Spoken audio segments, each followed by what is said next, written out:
Ever wondered what kind of car a king, who could have any vehicle in the world at his royal fingertips, would choose? Well, you might be in for a surprise because it's not a golden carriage drawn by unicorns. It's an Audi. Yes, an Audi. Let's paint a picture, shall we? King Charles III, ruler of the United Kingdom, sitting on his royal throne, takes a break from his kingly duties. He flips on the telly, catching up on the latest episode of Top Gear.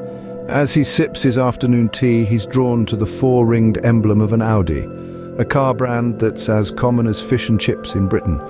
Now, it's not that he doesn't appreciate the raw power of an F-150 Raptor, or the sleek, iconic shape of a Ferrari, especially a yellow one. But when it comes to his personal choice, it's the Audi that gets his royal seal of approval.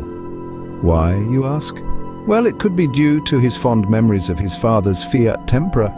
Or maybe it was that one episode of car shows on TV that tipped the scales.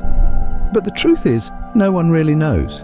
After all, the king's mind is as mysterious as the contents of a Cornish pasty.